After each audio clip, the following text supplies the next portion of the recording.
ሰላም አለይኩም ወራህመቱላሂ ወበረካቱ። ውድና የተወደዳችሁ እህት ወንድሞቼ እንደምን አላችሁልኝ? እኔ አልሐምዱሊላህ በጣም ሰላም ነኝ። በያላችሁበት ሰላማችሁ ብዝት ይበልልኝ። ዛሬም እንደተለመደው የተለያዩ ትምህርቶችን ይዤላችሁ ብቅ ብያለሁ። እስከ መጨረሻው እንደምትከታተሉኝ አልጠራጠርም። የማታውቁኝ ካላችሁ ሰይድ ወርቁ እባላለሁ። ቻናሌን ከወደዳችሁት ላይክ፣ ሰብስክራይብ፣ ሼር ማድረጋችሁን እንዳትረሱ ማለት ነው። ሰይድ የበርታ አብሽር ጠንክር እያላችሁኝ አላችሁ አንዳንድ እህቶች ወንድሞች ማለት ነው። ከልብ አመሰግናለሁ ማለት ነው። የዛሬው ትምህርት ለየት ያለ ነው። ጥርሶ ነጭ ሆኖ ሳለ የአፍ ጠረን የሚኖርበት ምክንያት ምንድን ነው የሚለውን በደንብ እናያለን ማለት ነው። በህይወታችን ላይ ያለ ነገር ስለሆነ ይጠቅማችኋል፣ አይጎዳችሁም ማለት ነው። እንግዲህ ቻናሉን ከወደዳችሁት ላይክ፣ ሰብስክራይብ፣ ሼር ማድረጋችሁን እንዳትረሱ። ጥርሶ ነጭና ንጹህ ሆኖ እየታየ መጥፎ የአፍ ጠረን ሊኖር ይችላል።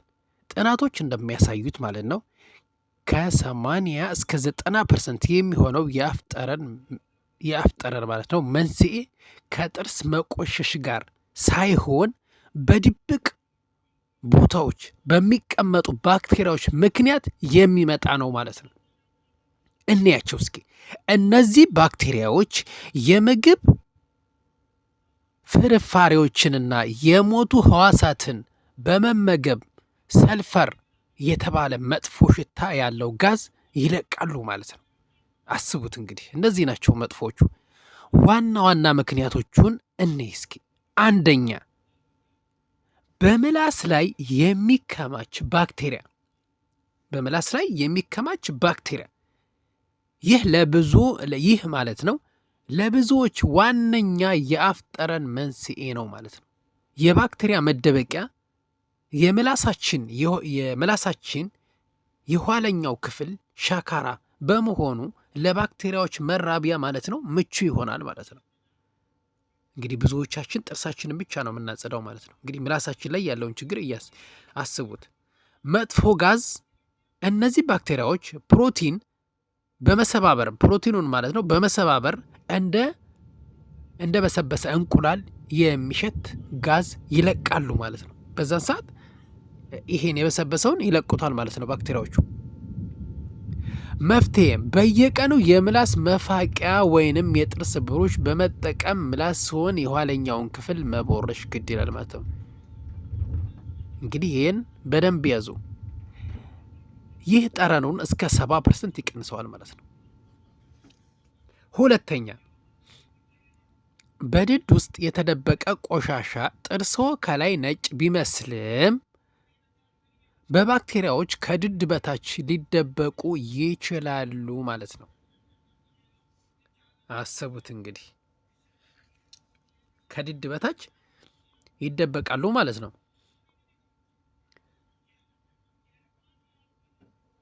ጥርሶ ድድ በሚገናኝበት የድድ በሽታ ጥርስና ድድ በሚገናኝበት ቦታ የሚቀመጥ ቆሻሻ ካልተወገደ ይጠነክርና ታርተር ይፈጥራል። ይህ ደግሞ በባክቴሪያዎች የሚሸሽ ጉበት ጥልቅ ጉድጓድ በመፍጠር መጥፎ ሽታ ያመጣል ማለት ነው። ይሄ ነው እንግዲህ ችግሩ። መፍትሄ በየቀኑ የጥርስ ክር ይጠቀሙ።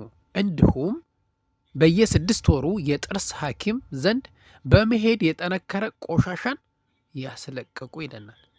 ተራ ቁጥር 3 እስኪ እንየው። የአፍ መድረቅ።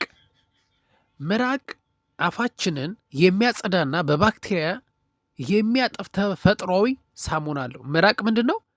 ምራቅ አፋችንን የሚያጸዳ ባክቴሪያን ማለት ነው የሚያጠብ ተፈጥሯዊ ሳሙና አለው ማለት ነው። ስለ ምራቅ አሁን ብትጠየቁ ምራቅ ማለት አፋችንን የሚያጸዳ ባክቴሪያን የሚያጠብ ተፈጥሯዊ ሳሙና ነው ማለት ነው። ይሄ የምራቅ ጥቅም ነው።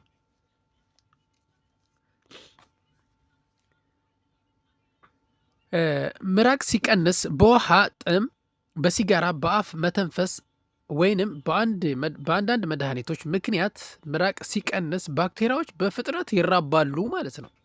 አያችሁት? ምራቅ በሚቀንስበት ሰዓት ባክቴሪያዎች በፍጥነት ይራባሉ።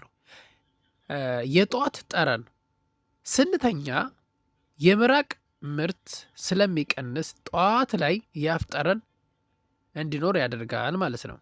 መፍትሄው በቂ ውሃ ይጠጡ፣ ስኳር የሌለው ማስቲካ ያኝኩ እና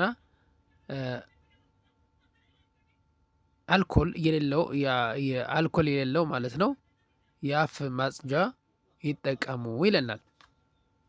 ተራ ቁጥር 4 የቶንሲል ጠጠር። እነዚህ በቶንሲል ስንጥቆች ውስጥ የሚፈጠሩ ትናንሽ ነጭ ወይንም ቢጫ ቀለም ያላቸው በጣም የሚሸቱ ጠጠሮች ናቸው።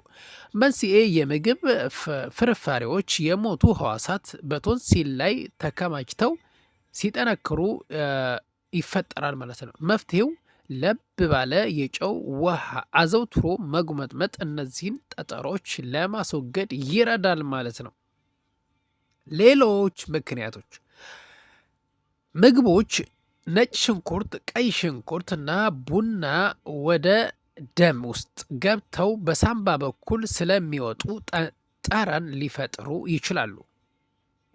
ሌሎቹ ምንድን ናቸው? ምግቦች ነጭ ሽንኩርት፣ ቀይ ሽንኩርት እና ቡና ወደ ደም ውስጥ ገብተው በሳምባ በኩል ስለሚወጡ ጠረን ሊፈጥር ይችላል። የጤና ችግሮች የጨጓራ አሲድ መመለስ፣ የሳይነስ ኢንፌክሽን ወይንም የስኳር በሽታ ለአፍ ጠረን ምክንያት ሊሆን ይችላል። ማጠቃለያ፣ ጥርሶ መቦረሽ ብቻ በቂ አይደለም። ምላስዎ ማጽዳት፣ የጥርስ ክር መጠቀም ወሳኝ ናቸው። እነዚህን አድርገውም ጠረኑ ካልጠፋ ግን የውስጥ ኢንፌክሽን ማለት ነው እንዳይኖር ሐኪምን ማማከር ግድ ይላል ማለት ነው።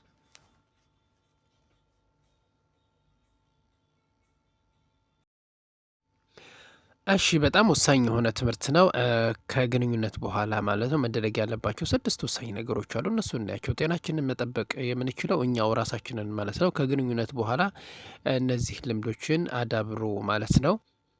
አንደኛው ሽንት መሽናት ነው። ይህ ማለት ነው ቁጥር 1 ጥንቃቄ ነው። በባክቴሪያዎች ወደ ሽንት ቧንቧ ገብተው ኢንፌክሽን እንዳያመጡ በሽንት ጠራርጎ ለማስወጣት ይረዳል ማለት ነው። ሁለተኛው ንጽህና መጠበቅ ነው። የሰውነት ፈሳሾችን እና ባክቴሪያዎችን በንጹህ ውሃ ሳሙና መታጠብ ከኢንፌክሽንና ከማሳከክ ይከላከላል ማለት ነው። ሶስተኛ ውሃ መጠጣት ሰውነትህ የጠፋውን ፈሳሽ እንዲተካና ኩላሊት በደንብ እንዲሰራ ይረዳል ማለት ነው። እንግዲህ ግንኙነት ካደረገ በኋላ አንድ ሰው በደንብ ውሃ በዛን ሰዓትም ቢጠጣ ተመራጭ ነው ማለት ነው። አራተኛ ልብስ መቀየር፣ ንጹህና አየር የሚያስገባ ከጥጥ የተሰሩ ማለት ነው ከጥጥ የተሰሩ ልብሶችን መቀየር ወሳኝ ነው ማለት ነው። አምስተኛው እጅን መታጠብ ነው። ባክቴሪያዎች ወደ ሌላ የሰውነት ክፍል እንዳይሰራጩ እጅን በደንብ መታጠብ አይርሱ ማለት ነው። ስድስተኛው ለውጦችን መከታተል፣ በሰውነት ላይ ያልተለመደ ህመም፣ ቁስለት ወይንም ፈሳሽ ካለ በቶሎ መፈተሽና ጤናን መጠበቅ ግድ ይላል። ወንድ ልጅ ጤናውን ሲጠብቅ ለራሱም ለሚወዳት ሴትም ክብር እየሰጠ ነው ማለት ነው።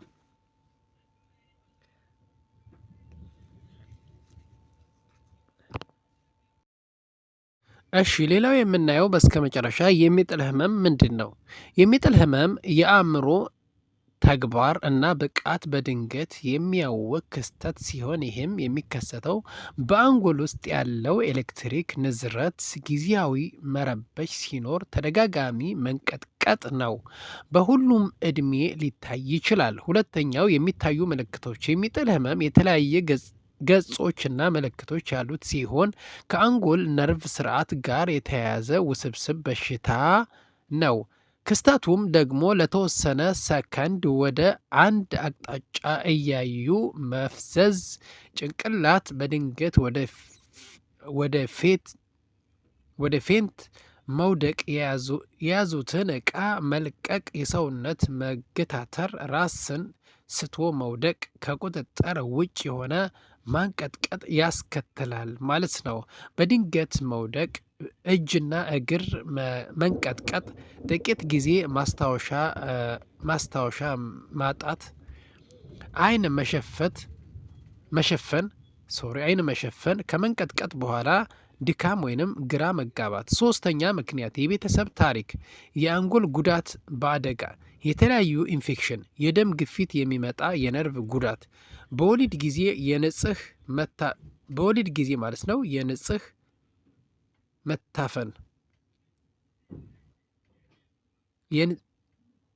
የጽንስ መታፈን በወሊድ ጊዜ የጽንስ መታፈን አንዳንድ ጊዜ ምክንያት አይታወቅም ማለት ነው። አራተኛው ሕክምናና እንክብካቤ፣ በሐኪም የተመረጠ መድኃኒት መውሰድ፣ መድኃኒት ማለት ነው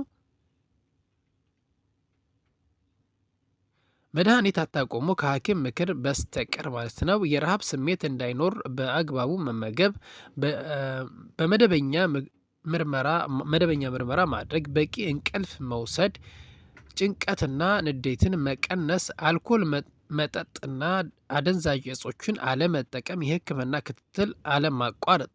አምስተኛው ሰዎች ራሳቸውን ስተው በወደቁ ጊዜ የሚደረጉ እርዳታዎች፣ አንደኛ በመጀመሪያ መረጋጋትና እርዳታ ለመስጠት መዘጋጀት፣ ሁለተኛ ከወደቀ ሰው ጭንቅላት ስር ለስላሳ ልብስ ማድረግ፣ ሶስተኛ ህመምተኛው የሚጎዱ ነገሮችን ከአካባቢ ማራቅ፣ እሳት፣ ድንጋይ፣ ልብሶችን ማላቀቅ፣ መነጽር ማውለቅ፣ አራተኛ መንቀጥቀጥ ከቆመ በኋላ በጎን ማስተኛትና እስኪነቃ መጠበቅ፣ አምስተኛ ከ5 ደቂቃ በላይ ከቆየ ወይንም ተደጋጋሚ ከሆነ ወዲያውኑ ወደ ሕክምና ተቋም ይውሰዱት። ስድስተኛው ሰዎች ራሳቸው ስተው በወደቁ ጊዜ መደረግ የሌለባቸው ነገሮች፣ መንቀጥቀጥ ለማስቆም መሞከር፣ የልብንም አፍ ውስጥ ምንም አይነት ነገር መክተት የለብንም። ህመምተኛው ሳይነቃ ማለት ነው የሚበላም ሆነ የሚጠጣም ነገር መሰጠት የለበትም ማለት ነው። እሺ ህመምተኛው በደንብ ሳይነቃ ጥለን መሄድ የለብንም። ክብሪት ጭረን ማሽተት የለብንም። አሁን ብዙ ጊዜ እንግዲህ ክብሪት ጭረው ያሸታሉ። ይሄ ስለዚህ ጥሩ አይደለም ማለት ነው። ሰባተኛው አላስፈላጊ መልእክት፣ የሚጥል ህመም ከሰው ወደ ሰው አይተላለፍም። ታካሚዎች ህመሙን በመቆጣጠር መደበኛ ህይወት ሊኖር ይችላል ማለት ነው። የሚጥል ህመም እርግማን ወይም ክፉ መንፈስ አይደለም፣ መታከም ይችላል ማለት ነው። ውድና የተወደዳችሁ እህት ወንድሞቼ እስከ መጨረሻው ስለተከታተላችሁኝ ከልብ አመሰግናለሁ። በሌላ ፕሮግራም እስከምንገናኝ መልካም ቆይታ ይሆንላችሁ። አሰላሙ አለይኩም ወረህመቱላሂ ወበረካቱ።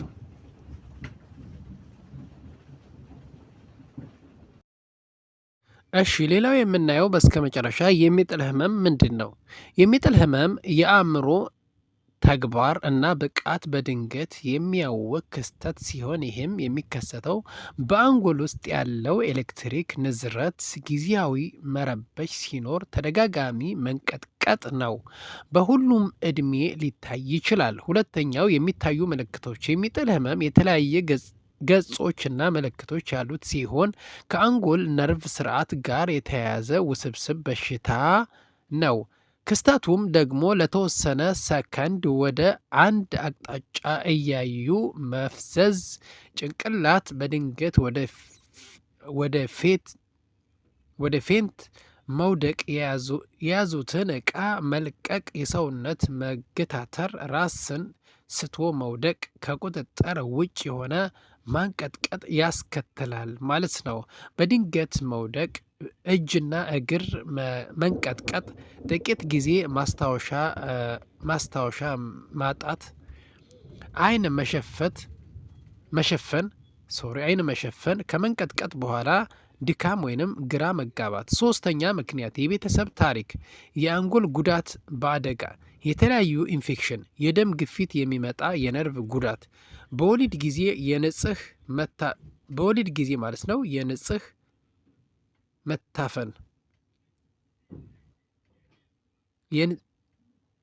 የጽንስ መታፈን በወሊድ ጊዜ የጽንስ መታፈን፣ አንዳንድ ጊዜ ምክንያት አይታወቅም ማለት ነው። አራተኛው ሕክምናና እንክብካቤ በሐኪም የተመረጠ መድኃኒት መውሰድ መድኃኒት ማለት ነው።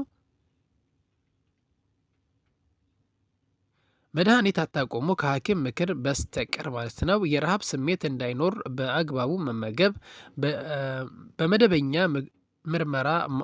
ምርመራ ማድረግ፣ በቂ እንቅልፍ መውሰድ፣ ጭንቀትና ንዴትን መቀነስ፣ አልኮል መጠጥና አደንዛዥ እጾችን አለመጠቀም፣ የሕክምና ክትትል አለማቋረጥ።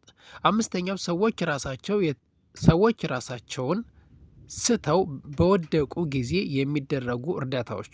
አንደኛ በመጀመሪያ መረጋጋትና እርዳታ ለመስጠት መዘጋጀት። ሁለተኛ ከወደቀ ሰው ጭንቅላት ስር ለስላሳ ልብስ ማድረግ። ሶስተኛ ህመምተኛው የሚጎዱ ነገሮችን ከአካባቢ ማራቅ፣ እሳት፣ ድንጋይ፣ ልብሶችን ማላቀቅ፣ መነጽር ማውለቅ። አራተኛ መንቀጥቀጥ ከቆመ በኋላ በጎን ማስተኛትና እስኪነቃ መጠበቅ። አምስተኛ ከ5 ደቂቃ በላይ ከቆየ ወይንም ተደጋጋሚ ከሆነ ወዲያውኑ ወደ ሕክምና ተቋም ይውሰዱት። ስድስተኛው ሰዎች ራሳቸው ስተው በወደቁ ጊዜ መደረግ የሌለባቸው ነገሮች መንቀጥቀጥ ለማስቆም መሞከር፣ የልብንም አፍ ውስጥ ምንም አይነት ነገር መክተት የለብንም። ህመምተኛው ሳይነቃ ማለት ነው የሚበላም ሆነ የሚጠጣም ነገር መሰጠት የለበትም ማለት ነው። እሺ ህመምተኛው በደንብ ሳይነቃ ጥለን መሄድ የለብንም። ክብሪት ጭረን ማሽተት የለብንም። አሁን ብዙ ጊዜ እንግዲህ ክብሪት ጭረው ያሸታሉ። ይሄ ስለዚህ ጥሩ አይደለም ማለት ነው። ሰባተኛው አላስፈላጊ መልእክት፣ የሚጥል ህመም ከሰው ወደ ሰው አይተላለፍም። ታካሚዎች ህመሙን በመቆጣጠር መደበኛ ህይወት ሊኖር ይችላል ማለት ነው። የሚጥል ህመም እርግማን ወይም ክፉ መንፈስ አይደለም፣ መታከም ይችላል ማለት ነው። ውድና የተወደዳችሁ እህት ወንድሞቼ እስከ መጨረሻው ስለተከታተላችሁኝ ከልብ አመሰግናለሁ። በሌላ ፕሮግራም እስከምንገናኝ መልካም ቆይታ ይሆንላችሁ። አሰላሙ አለይኩም ወረህመቱላሂ ወበረካቱ።